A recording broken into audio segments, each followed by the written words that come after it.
आज मैं आपसे कुछ दिल से कहना चाहता हूं। इंसान की सबसे बड़ी ताकत उसके अपने शब्द होते हैं।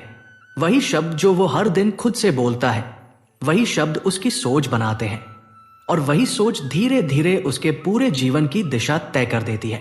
जब हम अपने आप से प्यार करना सीखते हैं, खुद को कमजोर नहीं बल्कि सक्षम मानना शुरू करते हैं, तब भीतर कुछ बदलने लगता है। यही बदलाव बाहर भी दिखने लगता है। सच यही है कि हम जैसा सोचते हैं वैसे ही बन जाते हैं। इसलिए अपने विचारों को इतना बड़ा बनाइए कि जीवन खुद आपके कदमों के आगे झुक जाए। शब्द खाली आवाज नहीं होते, वे एक जीवंत ऊर्जा होते हैं। वे हमारे मन के अंदर उतरते हैं, घाव भी बनाते हैं और मरहम भी वही लगाते हैं। सही शब्द अगर सही समय पर बोल दिए जाए तो टूटा हुआ मन भी उठ खड़ा होता है।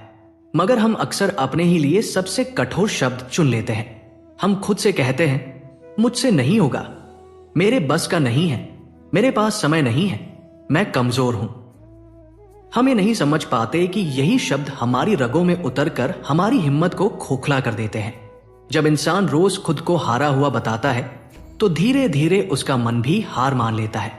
लेकिन जिस दिन वो खुद से कह देता है, मैं कर सकता हूं, मुझे कोई नहीं रोक सकता, मैं हर परिस्थिति से लड़ सकता हूं, उसी दिन उसके भीतर एक नई शक्ति जन्म लेती है। सोच बदलती है और सोच बदलते ही जीवन की चाल भी बदलने लगती है। इसी सत्य को समझाने के लिए ये कहानी है। एक नगर में एक महान तपस्वी ऋषि मुनि रहते थे। उनका स्वभाव शांत, आंखों में करुणा और चेहरे पर सदा एक हल्की सी मुस्कान रहती थी। लोग उन्हें देखने भर से ही अपने मन को हल्का महसूस करते थे। वे ज्यादा बोलते नहीं थे, पर जब प्रभु का नाम लेकर कुछ कहते थे तो वह सीधे दिल में उतर जाता था। एक दिन नगर के लोगों को समझाते हुए उन्होंने कहा कि बेटा, शब्द सोच बनाते हैं और सोच भाग्य गढ़ती है। इसलिए अपने शब्द संभालो। अपने आप से ऐसे बोलो जैसे अपने सबसे प्रिय मित्र से बोलते हो। इतना कहकर वे शांत भाव से आगे चले गए। कुछ समय बाद वे नगर के बाहर एक रास्ते से गुजर रहे थे। तभी सामने से एक युवक आया। युवक की आंखों में क्रोध और निराशा भरी थी। उसने ऋषि मुनि को देखा और हंसते हुए व्यंग्य से बोला कि महाराज, आप भी लोगों को बहकाने का काम करते हैं। शब्दों में ताकत होती है, कह देने से ये बातें सच थोड़े ही हो जाती हैं। भला शब्दों से किसी की जिंदगी कैसे बदल सकती है। ऋषि मुनि ठिठक गए। युवक की बात ध्यान से सुनी और फिर बिना किसी कठोरता के बोले कि बेटा, पूरी सृष्टि नाद से बनी है। प्रभु के नाम में भी वही नाद है जो सोई हुई आत्मा को जगा देता है। शब्द अगर दिल से निकले तो वे पत्थर जैसे मन को भी पिघला सकते हैं। फिर मुस्कुराकर बोले, फिर भी अगर तुम्हें विश्वास नहीं तो खुद आजमा कर देख लो। युवक कुछ क्षण चुप रहा। उसकी आंखों में अचानक एक नमी उतर आई। उसने धीमी आवाज में कहा, गुरुवर, शायद आप सही कह रहे हैं, पर मेरी जिंदगी इसका उल्टा सच दिखा रही है। मेरा छोटा भाई है, बस 20 साल का। पिछले 3 साल से वो किसी से बात नहीं करता, काम नहीं करता, बस दिन भर लेटा रहता है और शून्य में ताकता रहता है। माता पिता रोज आंसू बहाते हैं, हम समझाते हैं, डांटते हैं, मनाते हैं, हर तरीका अपनाते हैं, मगर कुछ भी बदलता नहीं। हम सब थक चुके हैं, हार चुके हैं। अगर शब्दों में सचमुच ताकत होती तो हमारे शब्द उसका जीवन क्यों नहीं बदल पाए। कहते कहते युवक का गला भर आया। उसने सिर झुकाकर कहा, महाराज, क्या आप मेरी मदद करेंगे। ऋषि मुनि मुस्कुराते हुए उस युवक के साथ चल पड़े। युवक उन्हें खेत की ओर ले गया और दूर पेड़ की छाया में लेटे अपने भाई की तरफ इशारा करते हुए बोला, गुरुवर, यही मेरा भाई है। पूरे गांव में यह आलस और निकम्मेपन के नाम से जाना जाता है। आप कहते हैं कि शब्दों में जीवन बदल देने की शक्ति होती है, तो क्या आपके शब्द इसका जीवन बदल सकते हैं। अगर ऐसा सच में है तो इसे बदल कर दिखाइए। ऋषि मुनि ने शांत भाव से उस युवक के भाई को देखा। वो मिट्टी पर करवट लेकर गहरी नींद में सो रहा था, जैसे दुनिया से उसका कोई रिश्ता ही ना बचा हो। ऋषि मुनि धीरे धीरे उसके पास पहुंचे, उसके सिर पर स्नेह भरा हाथ रखा और बहुत कोमल स्वर में बोले, बेटा उठो, बहुत देर हो चुकी है। यह सोने का समय नहीं है, यह जागने का समय है। उस स्नेह भरी आवाज ने लड़के के भीतर कुछ हिला दिया। वह चौंक कर जाग उठा और मन में सोचने लगा, आज तक तो सब मुझे डांटते रहे, निकम्मा कहते रहे, लेकिन ये कौन है जो इतने प्यार से मुझे जगा रहा है? उसने आंखें मलते हुए सामने देखा और बोला, गुरुवर, आप कौन हैं और यहां क्यों आए हैं? ऋषि मुनि ने मुस्कुरा कर कहा, बेटा, ये सवाल तो मुझे तुमसे पूछना है। तुम कौन हो, यही सबसे जरूरी है। उनकी बात सुनकर लड़का हंस पड़ा और बोला, अगर आपको मेरे बारे में जानना है तो गांव के किसी भी आदमी से पूछ लीजिए। हर कोई यही कहेगा कि मैं आलसी हूं, बेकार हूं, कुछ काम का नहीं, तरह तरह के ताने सुनाएगा। वही मेरी पहचान है। ऋषि मुनि की आंखों में करुणा उतर आई। उन्होंने बहुत शांत आवाज में कहा, मेरी बात ध्यान से सुनो। अपने बारे में बोले गए गलत शब्द इंसान को भीतर तक तोड़ देते हैं, इसलिए कभी खुद को कोसना मत। अपने शब्द बदलो, अपनी सोच बदलो और दूसरी बात भी समझ लो। मैंने गांव वालों से नहीं पूछा कि तुम कौन हो, मैंने तुमसे पूछा है कि तुम खुद को क्या मानते हो। लेकिन तुमने मुझे अपनी आदतें बता दी। आलस तुम्हारी पहचान नहीं है, वो सिर्फ तुम्हारी एक आदत है। इंसान आदतों से अलग होता है, आदतें बदल सकती हैं, इंसान नहीं। इसलिए बेटा, तुम आलसी नहीं हो, बस अभी तुम्हारी आदत आलसी बन गई है। इतनी सी बात है जो लोग समझ नहीं पाते। ये सुनते ही लड़का जैसे ठिठक गया। पहली बार किसी ने उसे उसकी कमजोरी से अलग करके देखा था। गांव वाले तो हमेशा उसे तानों से दबाते रहे थे, मगर यहां कोई उसके भीतर के इंसान को देख रहा था। उसकी आंखों से आंसू बहने लगे। वो उठकर दोनों हाथ जोड़कर ऋषि मुनि के चरणों में गिर पड़ा और रोते हुए बोला, गुरुवर, आप सच कहते हैं, ये मेरी आदत ही है और मैं इस आदत से बहुत परेशान हूं। इससे निकलने की बहुत कोशिश की है, कई उपाय किए, लेकिन सफल नहीं हो पाया।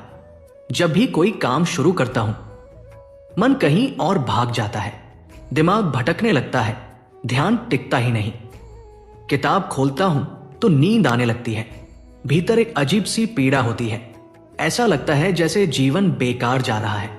उस दर्द को सहन नहीं पाता तो सो जाता हूं ताकि दर्द महसूस ना करना पड़े।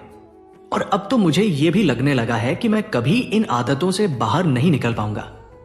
ये आदतें मुझे छोड़ने वाली नहीं हैं। ऋषि मुनि उस लड़के की आंखों में उमड़ते आंसू देखकर करुणा से भर उठे।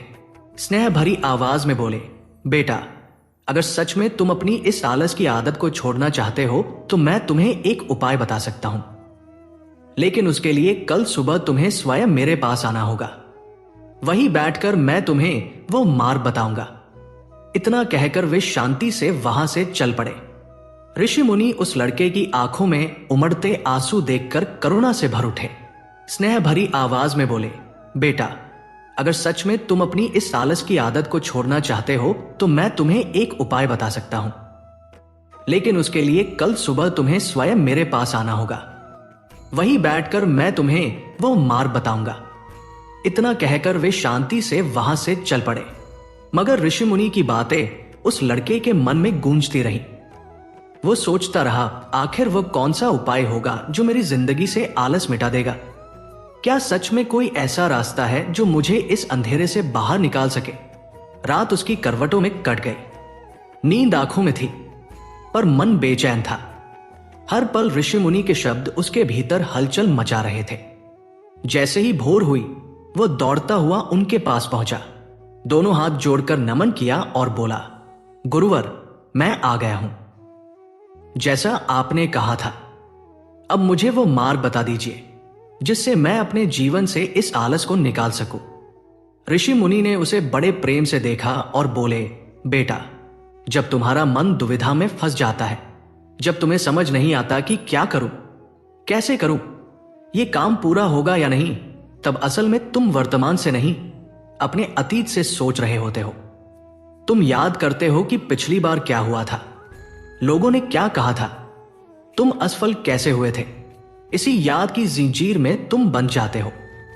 आज से कभी अतीत से मत सोचना, हमेशा भविष्य से सोचो। लड़का विस्मय से बोला, भविष्य से? वह भला कैसे सोचा जाता है गुरुवर? ऋषि मुनि मुस्कुराए और बोले, मान लो कि तुम्हें किसी चीज की कमी नहीं है, धन भी है, सुविधाएं भी हैं, सामर्थ्य भी है, अब बताओ, तब तुम अपना जीवन कैसे जीना चाहोगे? यह प्रश्न लड़के के लिए बिल्कुल नया था। अब तक तो उसने केवल ताने सुने थे। अपने भविष्य के बारे में उससे किसी ने ऐसे कभी पूछा ही नहीं था। वो कुछ क्षण चुप बैठा रहा। पहली बार उसने कल्पना की अगर सब कुछ संभव होता तो। मन की परतें खुलने लगी। धीरे धीरे उसने कहा, गुरुवर, मैं ये दुनिया घूमना चाहूंगा। पहाड़ों पर चढ़ूंगा, समुद्र के किनारे चलूंगा और मैं एक बड़ा व्यापारी बनना चाहूंगा। कहते कहते ही अचानक उसकी आंखों के सामने पुराना डर खड़ा हो गया।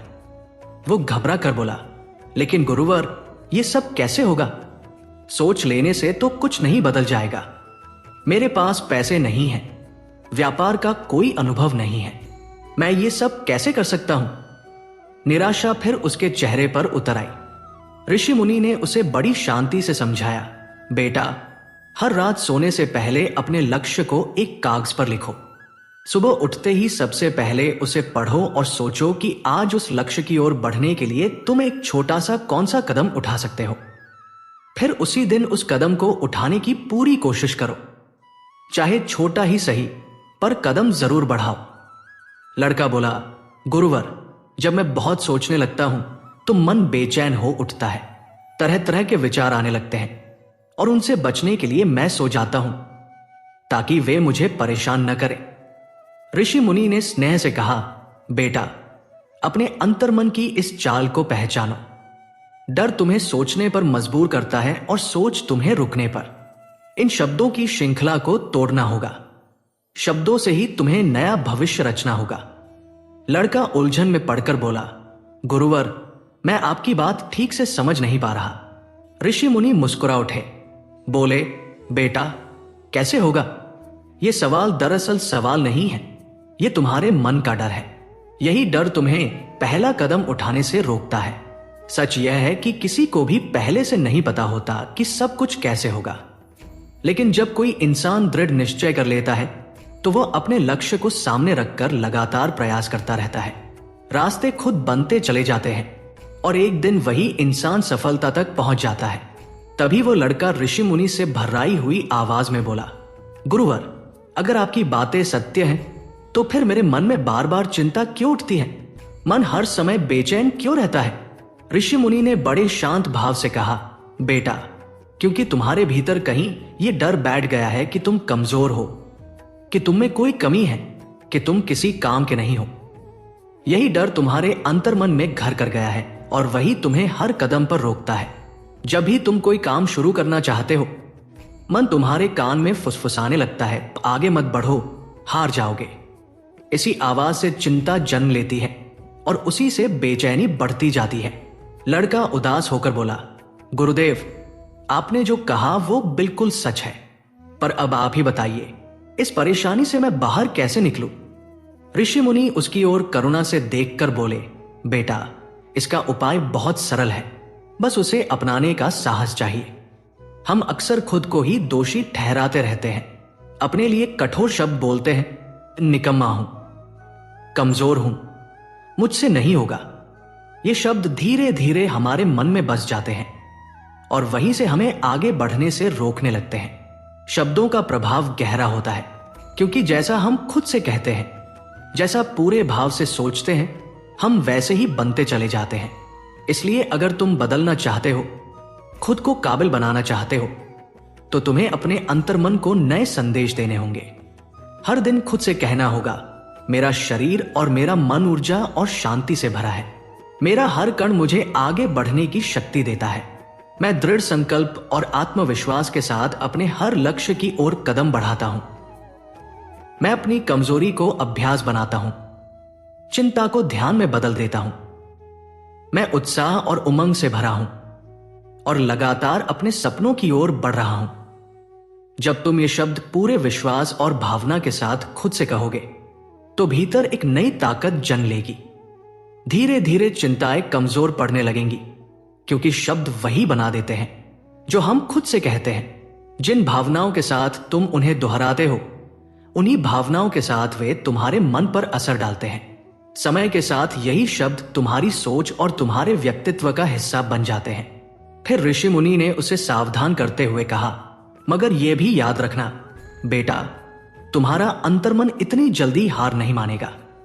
जब भी तुम आगे बढ़ोगे वो तुम्हें पीछे खींचने की कोशिश करेगा।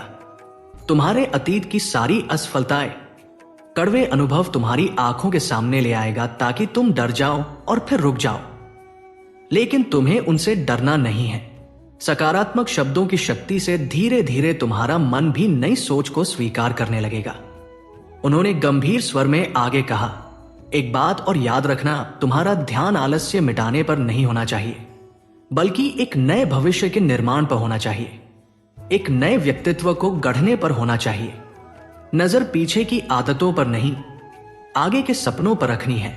लड़का सिर झुकाकर बोला, गुरुवर, जैसा आप कहेंगे मैं वैसा ही करूंगा। ऋषि मुनि मुस्कुराए और बोले, बेटा, अभी मैं इस गांव से जा रहा हूं, पर कुछ वर्षों बाद फिर लौटूंगा। इतना कहकर वे शांत कदमों से आगे बढ़ गए। लड़का अपने घर लौट आया, लेकिन अब उसका मन पहले जैसा नहीं था। विचार बदलने लगे थे। वो सोचने लगा, अगर मैं अपनी मनपसंद जिंदगी जीने लगूं, दुनिया घूमूं, नए लोगों से मिलूं, अपने पसंद का काम करूं, तो मेरी जिंदगी कैसी होगी। उसी कल्पना में डूबकर उसने एक कागज पर अपने लक्ष्य लिखे और एक नई उम्मीद लेकर सो गया। अगली सुबह जब उसकी आंख खुली तो सबसे पहले उसकी नजर उस कागज पर गई जिस पर उसने अपने लक्ष्य लिखे थे। उसने उन्हें धीमे स्वर में दोहराया, जैसे अपने ही मन को याद दिला रहा हो कि उसे अब किस रास्ते पर चलना है। कुछ देर वो यूं ही शांत बैठा रहा। तभी ऋषि मुनि की आवाज उसके भीतर गूंज उठी, आज अपने लक्ष्य के लिए तुम क्या कर सकते हो? उसने खुद से पूछा, मैं आज ऐसा कौन सा छोटा सा कदम उठा सकता हूं जो मुझे मेरे सपनों के करीब ले जाए? वो फिर से उस कागज की ओर झुका जिस पर लिखा था, बाजार जाऊंगा, देखूंगा लोग किस तरह व्यापार करते हैं, कौन सा सामान लाते ले जाते हैं, किस काम में लाभ होता है। वही पढ़कर वो तुरंत घर से निकल पड़ा। बाजार में घूमता रहा, दुकानों के आगे खड़ा होकर लोगों को देखता रहा। किसी को अनाज तौलते देखता, किसी को मसाले सजाते, किसी को कपड़े बेचते, पर कहीं से भी उसे सीधी राह नहीं दिखाई पड़ी। कोई उसे सिखाने वाला नहीं था, कोई राह बताने वाला नहीं। मन फिर भारी हो गया और वो उदास कदमों से घर लौट आया। चलते चलते उसे ऋषि मुनि की बात फिर याद आई। शब्दों में ताकत होती है, शब्द जीवन बदल देते हैं। वही सकारात्मक वाक्य उसे याद आए जो उसने खुद से दोहराने शुरू किए थे। उसी रात उसने तय किया कि अब वो रोज सुबह शाम उन्हें दोहराया करेगा, चाहे मन माने या न माने। दिन बीतते गए, एक महीना निकल गया। बाहर से उसकी जिंदगी में कोई चमत्कार नहीं हुआ था, पर भीतर एक धीमा सा बदलाव शुरू हो चुका था। अब उसका मन पहले से हल्का लगने लगा था। सोच थोड़ी साफ हो चली थी। वो कम सुस्त रहता था, ज्यादा उठता चलता था, और धीरे धीरे उसे समझ आने लगा कि जो लोग आगे बढ़ते हैं उनकी सोच दूसरों से अलग होती है। वे डर में उलझे नहीं रहते, मुश्किल आए तो घबराते नहीं, समाधान खोजते हैं। वे किसी का इंतजार नहीं करते, खुद पर भरोसा करते हैं और आगे बढ़ जाते हैं। अब उसने अपना व्यवहार भी वैसा ही बनाना शुरू कर दिया। वो खाली नहीं बैठता था, जितना हो सके बाजार जाता, दुकानदारों से बातें करता, जानने की कोशिश करता कि कौन सी चीजों में मुनाफा होता है, किस तरह सौदे किए जाते हैं। कई बार पिता के साथ मंडी भी जाता, वहां मोल भाव करना सीखता, तौलनाप समझता और हर दिन कुछ न कुछ सीखने का प्रयास करता रहता। इसी दौरान गांव में एक मसाले का व्यापारी आया। उसे पढ़ा लिखा नौजवान चाहिए था जो माल गिन सके और हिसाब रख सके। लड़के को लगा कि यही मौका है सीखने का। पैसे कम मिलने वाले थे, लेकिन सीख की कीमत उससे कहीं ज्यादा थी। उसने बिना हिचक व्यापारी के पास जाकर काम पकड़ लिया। वो पूरी ईमानदारी और लगन से काम करता रहा। व्यापारी ने जल्द ही देख लिया कि यह लड़का बेहद समझदार है और व्यापार को मन लगाकर सीखता है। 3 महीने बाद उसने उसे अपना सहायक बना लिया। वो लड़का रोज पढ़ता, लिखता, सुबह ध्यान करता, हर नई बात सीखता और किसी मुश्किल में घबराता नहीं था। वो हर किसी से सम्मान के साथ बात करता। धीरे धीरे व्यापारी ने उस पर भरोसा करना सीख लिया और व्यापार के सारे गुर उसे सिखाने लगा। 1 साल बीतते बीतते वो खुद एक छोटा व्यापारी बन चुका था। फिर उसने जड़ी बूटियों का व्यापार शुरू कर दिया। मेहनत, धैर्य और बदली हुई सोच ने कमाल कर दिया। कुछ ही वर्षों में वह नगर का सबसे बड़ा व्यापारी बन गया। उसका नाम चारों ओर फैलने लगा। करीब 5 साल बाद जब वह अपने गांव लौटा तो लोगों की आंखें खुली की खुली रह गई। वही लड़का जिसे कभी आलसी समझा जाता था, आज सफलता की मिसाल बन चुका था। सब उससे पूछने लगे, तुम इतने कैसे बदल गए? वो मुस्कुराकर बोला, मेरे गुरु ने सच कहा था। शब्दों में ताकत होती है और शब्द ही जीवन बदलते हैं। इस कहानी से एक ही सीख मिलती है, हमारे शब्द और हमारी सोच अद्भुत शक्ति रखते हैं। नकारात्मक सोच हमें कमजोर बनाती है और सकारात्मक शब्द हमें आत्मविश्वास से भरकर सफलता की राह पर ले जाते हैं। इसलिए अपने शब्दों को सजाइए, अपने विचारों को ऊंचा रखिए, क्योंकि जीवन वही बनता है जो हम खुद से रोज कहते हैं। उम्मीद है कि इस कहानी से आपको भी कुछ सीखने को मिला होगा। इस संदेश को दूसरों तक पहुंचाने के लिए वीडियो को लाइक और शेयर जरूर कीजिए। चैनल को सब्सक्राइब करना न भूलें और इसी तरह जुड़े रहिए। राधे राधे।